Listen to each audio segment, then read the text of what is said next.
Coming to you from the second floor of the Norris University Center, this is the Daily Northwestern's men's basketball roundtable with beat writer Roger Sherman and editor Danny Daly and myself, Brian Chapata.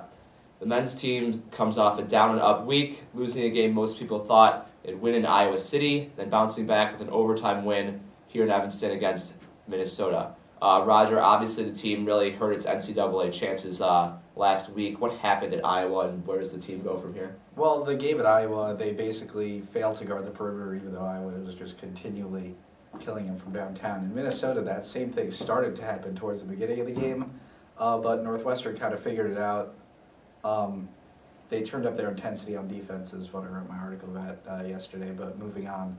I think that if they realize that they just can't allow what happened at Iowa to happen again, they take care of business against those teams. They're still not in great shape for the NCAA tournament, but if they can pull out a win this week at Wisconsin, I'm not sure that's very likely, but that would be pretty much the only differential I can think of other than them handling their business for the NCAA tournament.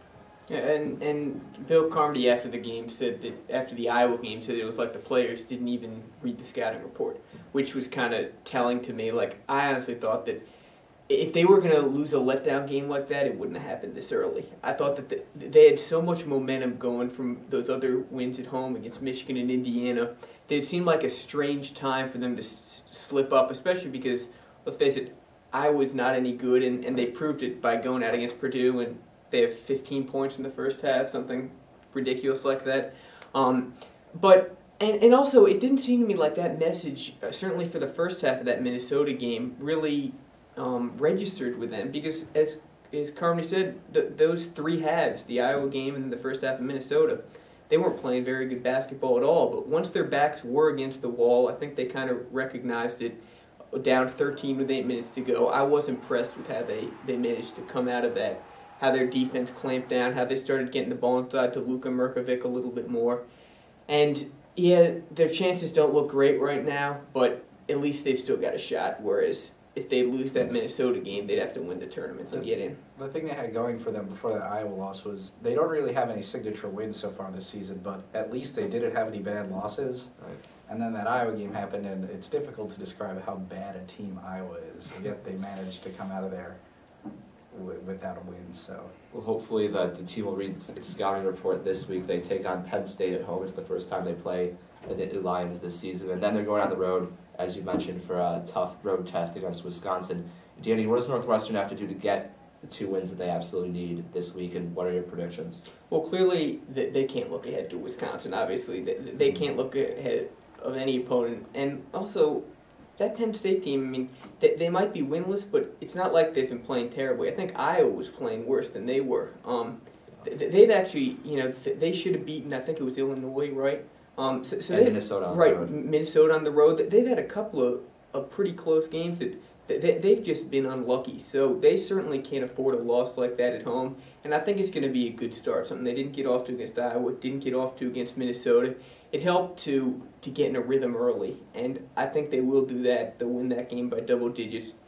As far as the Wisconsin game is concerned, I mean, I don't know if Matt Lair is going to be back by then. I don't think he's supposed to be, but regardless, I wouldn't expect them to win that game. Yeah, Penn State. You said they can't look ahead. And I guess that's true to a certain extent. We saw at Iowa they're not good enough to look ahead of any team. But Penn State, they're winless so far.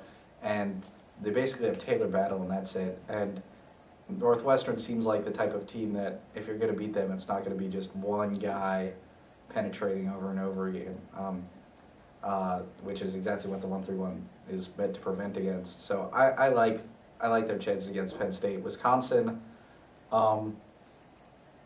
Wisconsin had this major winning streak at home, and then when they lost to Illinois, I have a funny feeling they're not going to let that happen to them again.